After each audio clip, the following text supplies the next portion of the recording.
F hub వారి పియాన్ ద ఫ్లీ గచ్చిబౌలిలో డిసెంబర్ 15న రాహుల్ సిప్లిగంచే Oscar range live concert for booking contact. Hi hello welcome to Suman TV. నేను మీ రోషన్. సో ప్రస్తుతం అల్లు అర్జున్ అరెస్ట్ అనేది యావత్ తెలుగు రాష్ట్రాల్లోనే కాకుండా భారతదేశం అంతా నిరసన వ్యక్తం చేస్తున్నారు.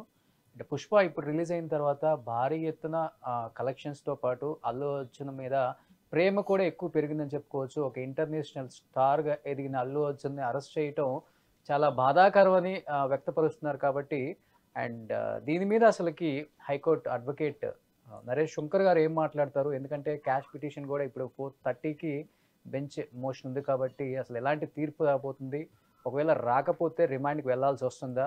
సో ఇదే విషయాల మీద డిస్కషన్ చేయడానికి మనతో పాటు సిద్ధంగా ఉన్నారు నరేష్ శంకర్ గారు. నరేష్ శంకర్ గారు నమస్తే అండి రోషన్ గారు. నరేష్ శంకర్ గారు ఎలా చూడొచ్చు అంటారు? ఎందుకంటే పోలీసులు ఇంటికి వెళ్ళటమే కాకుండా డైరెక్ట్గా బెడ్రూమ్లోకి వెళ్ళి అరెస్ట్ చేశారనేది కూడా మనకు వినపడుతుంది.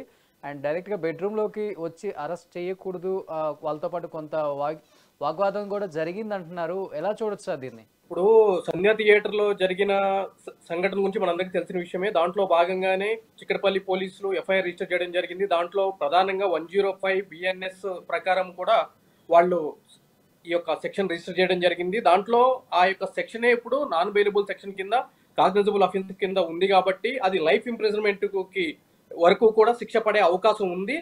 అదేవిధంగా దాని యొక్క తీవ్రతను బట్టి 10 సంవత్సరాలు 5 సంవత్సరాల వరకు కూడా ఉంది అని చెప్పి సెక్షన్ అది క్లియర్గా చెప్పడం జరిగింది.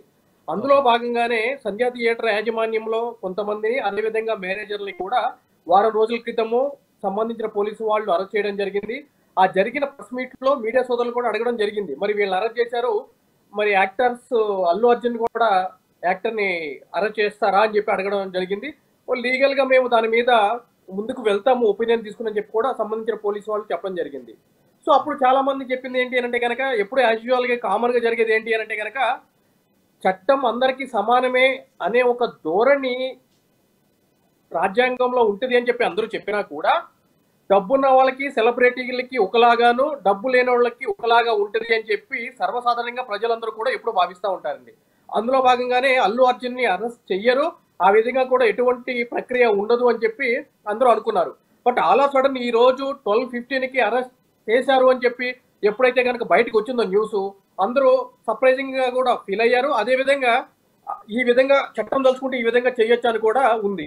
అయితే ఆయన అరెస్ట్ చేసిన ప్రక్రియకి సంబంధించి బెడ్రూమ్ లోకి వెళ్ళారు, సముచిత స్థానం అంటే టైం ఇవ్వలేదు అల్లు అర్జున్ గారికి అని చెప్పి మనం మాట్లాడుకోవాలంటే కనుక, ఇప్పుడు ప్రెసెంట్ ముఖ్యమంత్రి రేవంత్ రెడ్డి గారి అరెస్ట్ కూడా ఇదే విధంగా జరిగింది. ప్రీవియస్ ఆయన బెడ్రూమ్ లోకి వెళ్ళి తలుపులు బద్దలు కొట్టి ఆయన బెడ్రూమ్ నుంచి తీసుకెళ్లారు, మోసుకొని వెళ్ళారు. మనం చూసాం ఆ విజువల్స్, ఇప్పటికి కూడా మనకి యూట్యూబ్ లో కూడా ఉంటాయి, ఒకసారి మీరు చూస్తే కూడా. సో ఇక్కడ కాకపోతే అల్లు అర్జున్ బెడ్రూమ్ లోకి వెళ్ళి అల్లు అర్జున్ బయటకు వచ్చారు కాబట్టి అది జరగలేదని చెప్పుకోవచ్చు.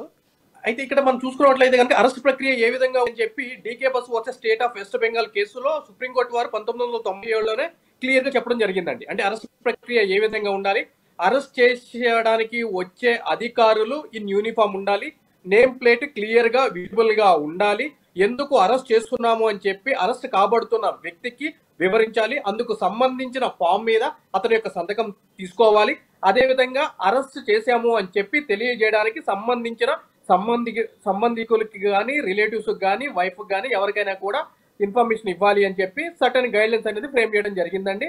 సో ఆబ్వియస్లీ ఒక ప్రాపర్ ప్రొసీజర్ ప్రకారమే అరెస్ట్ జరిగి ఉంటుంది అని చెప్పి కూడా నేను కూడా భావిస్తున్నాను. అంటే ఇంకొక రకంగా కూడా చాలా మంది మాట్లాడుతున్నారు. ఎందుకంటే గత 1 or 2 years నుంచి కూడా అల్లు అర్జున్ని చాలా వివాదాలలో చుట్టుముడుతున్నాయని చెప్పుకోవచ్చు.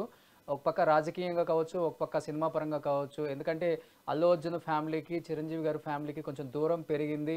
సో వైఎస్ఆర్సీపీ కొంతమంది లీడర్స్ ప్రతిదానికి అల్లు అర్జున్ని పొగడటం, ట్వీట్లతో ముంచెత్తటం, ఇది ఒక రకంగా చెప్పాలంటే ఆ వార్ ఇంకా ఎక్కువగా పెరిగి రీసెంట్గా పుష్పలో కూడా ఒక డైలాగ్ వచ్చింది, ఎవర్రా బాసు, ఎవడికిరా బాసు, నేను కొడుక్కి బాసు నేనే, తమ్ముడికి బాసు నేనే అని చెప్పేసి ఒక డైలాగు వారు కూడా గట్టిగా నడిచిందని చెప్పుకోవచ్చు. ఈ డైలాగ్ వార్ అనేది అటు పక్కన అల్లు ఫ్యామిలీ కావచ్చు, ఇటు పక్క మెగా ఫ్యామిలీ కావచ్చు, ఈ ఇద్దరి మధ్య పెద్ద దుమారమే లేపిందని చెప్పుకోవచ్చు. ఇదంతా చూస్తుంటే ఒక పక్కన అల్లు అర్జున్ వెనక ఏదో జరుగుతుందని కొంతమంది మాట్లాడుతున్నారు, లేదు ఇది చట్టపరంగా చర్యలు తీసుకున్నారు, అదే విధంగా ముందుకు వెళ్తున్నారని కొంతమంది మాట్లాడుతున్నారు. ఏ విధంగా చూడొచ్చు అంటారు ఈ రెండింటిని? ఎందుకంటే హైలీ ఇన్ఫ్లుయెన్స్డ్ పర్సన్ ఒక ఇంటర్నేషనల్ స్టార్ ఇప్పటి వరకు ఎక్కడ జరిగి ఉండదు నాకు తెలిసి భారతదేశంలో కనివిని వెరగం ఇలాంటి ఒక ఎందుకంటే ఎంతోమంది లీడర్స్ పార్టీలు వాళ్ళు మీటింగ్స్ పెట్టినప్పుడు ఎంతోమంది చనిపోవడం చూసాం ప్రీవియస్గా కందుకూరులో కావచ్చు గుంటూరులో కావచ్చు అండ్ హైడ్రా జరిగినప్పుడు కూడా 2-3 చనిపోవడం కూడా చూసాం. కేటీఆర్ కూడా ట్వీట్ చేశారు దీనికి సంబంధించి. ఏ విధంగా చూడొచ్చు దీని గురించి?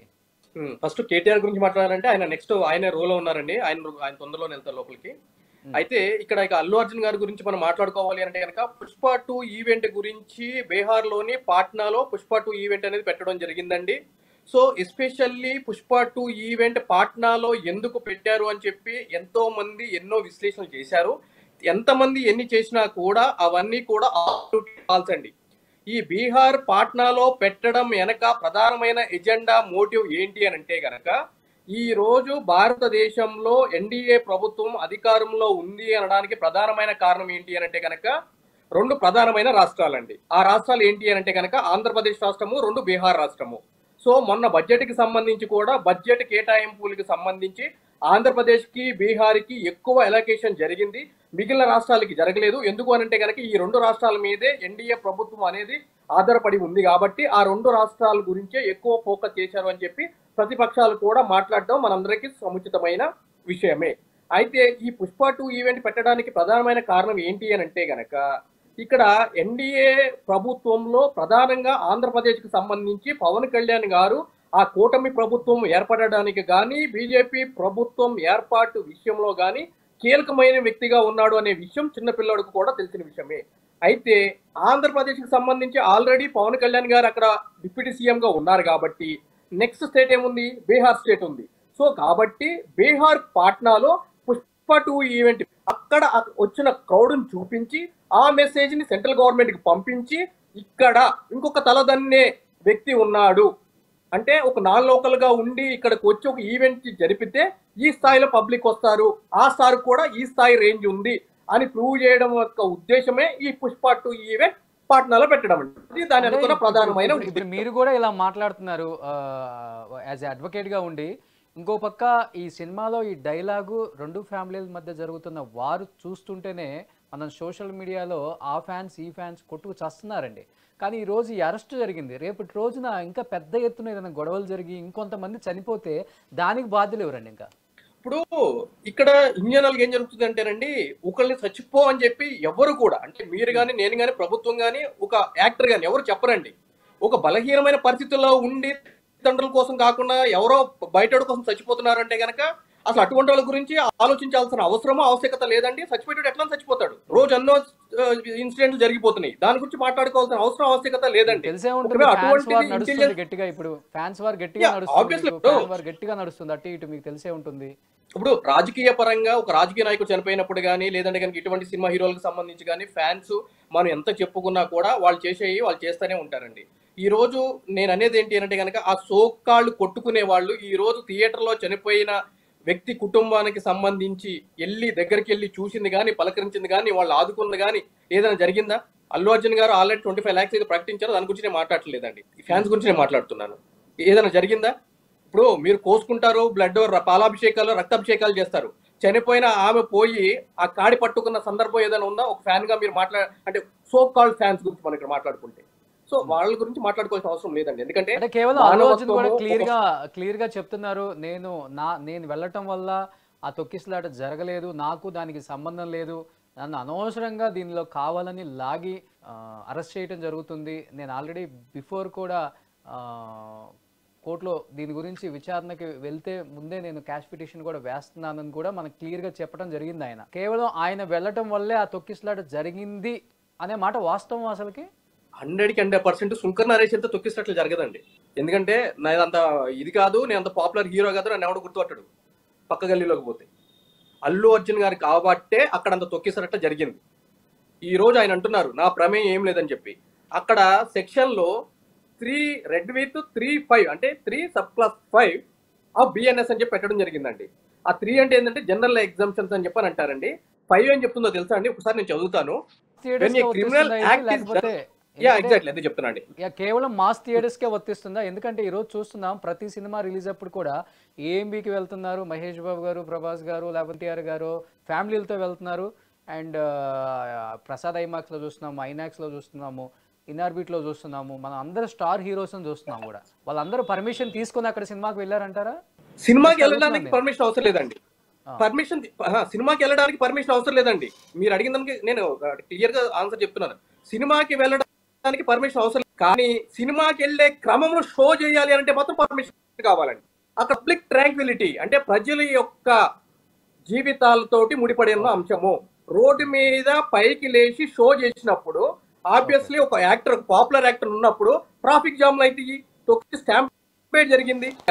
సోకాళ్ళు మన మహేష్ బాబు గారు కానీ, రాజమౌళి అదర్ హీరో పోయినప్పుడు అటువంటి తొక్కిసలాట కానీ ఇటువంటి పరిస్థితులు తలెత్తితే ఆబ్వియస్లీ ఏ సెక్షన్స్ అట్రాక్ట్ అయితే వాళ్ళకి కూడా చట్టానికి అతీతులు వాళ్ళు కూడా ఏం కాదు. ఇక్కడ జరిగింది కాబట్టి మనం ఈ రోజు ఈ డిబేట్ మాట్లాడుకోవాల్సిన పరిస్థితి ఏర్పడింది. సమానం అని చెప్పడానికి మాత్రమే అల్లు అర్జున్ అరెస్ట్ చేశారంటారు. Yes, exactly. ఇప్పుడు వరకు చట్టం అందరికి సమానమే అని చెప్పి పుస్తకాల వరకు పరిమితమైంది. ఇప్పుడు రేవంత్ రెడ్డి గారి రాజ్యంలో అది ప్రాక్టికాలిటీగా చూపిస్తారు ఈ ప్రభుత్వంలో అని చెప్పి ఆయన్ని అరెస్ట్ చేయడం జరిగిందండి. సో ఇప్పుడు ఏదైతే ఫ్యాన్స్ ఆ ఫ్యామిలీకి ఈ ఫ్యామిలీకి పెద్ద ఏదో నడుస్తుంది అని చెప్తున్నారో ఆ ఫ్యాన్స్ కూడా చూడొచ్చు. ఇప్పుడు చిరంజీవి గారు దంపతులు ఇద్దరు కూడా అల్లు అర్జున్ గారు ఇంటికి వెళ్ళారు. అండ్ అక్కడ జరిగింది ఏందో ఆరా తీస్తున్నారు కూడా మనకు అర్థమవుతుంది. చిక్కడపల్లి పోలీస్ స్టేషన్కి వెళ్ళటం చూసాం మనం.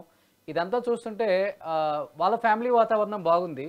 కాకపోతే ఈ ఫ్యాన్స్ రెచ్చగొట్టిన వాతావరణం కారణంగానే ఇదంతా వచ్చింది అనేది కూడా క్లియర్గా అర్థమవుతుంది మనకి.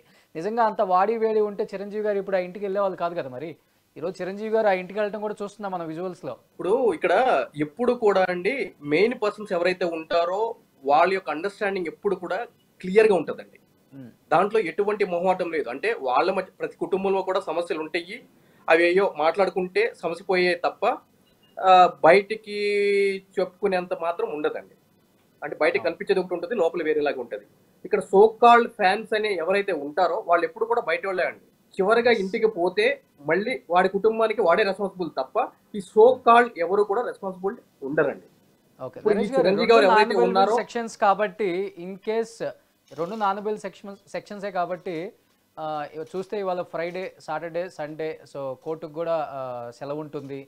ఇన్ కేస్ రిమాండ్కి వెళ్తే 14 days ఉండాలి ఖచ్చితంగా అని అంటున్నారు. కాబట్టి ఏ విధమైన తీర్పు రాబోతుంది అనుకుంటున్నారు మీరు? అంటే ఒక సెక్షన్ ఏదో 5 సంవత్సరాలు అని చెప్తున్నారు, ఇంకో సెక్షన్ ఏదో 3 సంవత్సరాలు అని చెప్తున్నారు. అయితే ఇక్కడ ఏం జరిగిందంటేనండి, అంతకుముందు ఎవరైతే గనక దీంట్లో అంటే యాజమాన్యం మీద, అదేవిధంగా సంధ్యా థియేటర్ మేనేజర్ల మీద, అదేవిధంగా అల్లు అర్జున్ గారి మీద వేశారు కాబట్టి వాళ్ళకి సంబంధించి కొంతమంది జరిగిందండి. ఒక 5 days బ్యాక్ సంబంధించి చిక్కడపల్లి పోలీసు వారు దానికి సంబంధించి చట్ట విరుద్ధంగా పెట్టారు అని చెప్పని సంధ్యా థియేటర్ యాజమాన్యము వాచ్ పిటిషన్ వేయడం జరిగిందండి హైకోర్టులో. అది ఈ రోజు ఐటీ నెంబర్ 27 కింద కోర్టులో ఉండటం జరిగిందండి. అయితే అది లంచ్ తర్వాత విచారణకు వచ్చే అవకాశం ఉండగా 12:15కి ఈయన అరెస్ట్ చేయడం జరిగిందండి. దానికి సంబంధించి ఈయన అరెస్ట్ ఎప్పుడైతే గనక పోలీసు వాళ్ళు డిక్లేర్ చేశారో మీడియా ద్వారా, మధ్యాహ్నం 2:15 అంటే కోర్టు లంచ్ బ్రేక్ అయిపోయి తిరిగి ప్రారంభం అయిన తర్వాత హానబుల్ కోర్టు వారి ముందు అల్లు అర్జున్ గారి తరపున కౌన్సిల్ అడ్వకేట్స్ మెన్షన్ చేయడం జరిగిందండి. ఏమని అంటే గనక సోమవారం వరకు కూడా అల్లు అర్జున్ గారిని అరెస్ట్ చేయకూడదు అని చెప్పి ఈ రోజు ఉదయం 10:30 మేము మిమ్మల్ని కోరడం జరిగింది. ఆ విధంగా 2:15 మా యొక్క కేసుని స్వీకరించండి అని. కానీ సంబంధించిన పీపీ వారు అందుబాటులో లేకపోవడం చేత అది మేము ఇవ్వలేదు. ఈ లోపు అరెస్ట్ అనేది జరిగింది. అయితే సిఆర్పిసి 482 ప్రకారం హైకోర్టుకి బెయిల్ వినే అవకాశం కూడా ఉంది. కాబట్టి మధ్యాహ్నం తర్వాత అంటే సాయంత్రం 4కి ఇప్పుడు 4 గంటలకండి ఈ యొక్క కేసుకు సంబంధించి ఏదైతే కనుక అరెస్ట్ చేశామంటున్నారో దానికి సంబంధించిన కంప్లీట్ ఫైల్ పీపీ గారికి చెప్పండి, సంబంధించిన పోలీసుల దగ్గర నుంచి తీసుకురమ్మని చెప్పి అని. కాబట్టి అల్లు అర్జున్ గారికి సంబంధించి ఆల్రెడీ అరెస్ట్ అయిపోయారు కాబట్టి క్వాష్ అనేది ఇక్కడ తెర మీదకి రాదండి. ఎందుకంటే ఇక తర్వాత డిసైడ్ అవుతుంది మ్యాటర్. అది ఇప్పుడు అరెస్ట్ అయిపోయారు కాబట్టి అప్పుడు అరెస్ట్ అయిపోయినాక ఇమ్మీడియట్లీ ఏముంటుంది, బెయిల్ అనేది ఉంటుంది. కాబట్టి మేము ఆ బెయిల్ మీద ఆర్గ్యుమెంట్ చెప్తాము. కానీ బెయిల్ మీద ఆర్గ్యుమెంట్ చెప్పాలి అని అంటే కనుక దానికి 482 కొత్తగా అప్లికేషన్ వేయాల్సి వస్తుంది. వేయాల్సిన అవసరం లేదు. ఎందుకంటే 482లో ఈ కోర్టుకి అధికారం ఉంది. సుప్రీంకోర్టు గతంలో ఉత్తర్వులు చెప్పింది. కాబట్టి మేము మిమ్మల్ని సాటిస్ఫై చేస్తాము అని చెప్పి అల్లు అర్జున్ గారి తరపు న్యాయవాదులు కోర్టు వారి ముందు చెప్తే కోర్టు వారు ఆ విధంగా 4 గంటలకి ఈ కేసుని మేము స్వీకరిస్తాము అని చెప్పడం జరిగిందండి. సో ఈ కేసుకు సంబంధించి ఈ రోజు 4 గంటలకి ఈ యొక్క విచారణ ఉందండి. అయితే అందులో భాగంగానే ప్రభుత్వం తరపున అప్పీర్ అయిన ప్రభుత్వ న్యాయవాది పబ్లిక్ ప్రాసిక్యూటర్ గారు చెప్పింది ఏంటంటే, ఒక సామాన్యుడికి ఒక చట్టము, సెలబ్రిటీకి ఒక చట్టం ఉండకూడదు.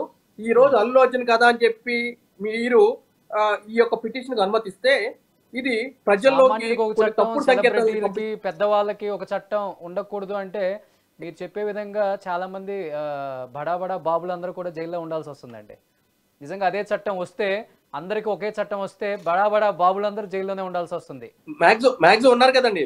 ఎస్, ఇప్పుడు జయలలిత సీఎం హోదాలోనే ఉన్నారు, రేవంత్ రెడ్డి గారు ఎంపీ హోదాలోనే లోపలికి వెళ్ళారు, జగన్మోహన్ రెడ్డి గారు వీళ్ళందరూ కూడా అటువంటి హోదాల్లోనే, ప్రముఖులందరూ కూడా అటువంటి హోదాల్లోనే లోపలికి వెళ్ళి బయటకు వచ్చిన వాళ్ళు కదండి. కేజ్రీవాల్ గారు సీఎం హోదాలో లోపలికి వెళ్ళి బయటకు వచ్చారు, సిసోడియా గారు, కవిత గారు. అది నేను చెప్తుంది, బడా బడా బాబులందరూ జైలుకి వెళ్ళి రావాల్సి వస్తుంది నెలకు 4-5 సార్లు అని చెప్తున్నాను. తప్పదండి, అంటే రావాలని మేమే కోరుకుంటున్నాం. ఆర్టికల్ 14 ఉందండి. అంటే ఇక్కడ ప్రాబ్లం ఏంటంటే చట్టం ఉందండి ఆల్రెడీ, ఎప్పటి నుంచో కూడా ఉంది, 18th సెంచరీ నుంచి కూడా ఉంది.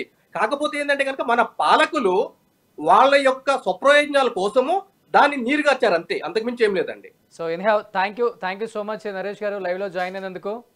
వెయిట్ అండ్ సీ ఏం జరగబోతుందో, కోర్టు ఏం తీర్పు ఇవ్వబోతుందో చూద్దాం. థ్యాంక్ యూ అండి.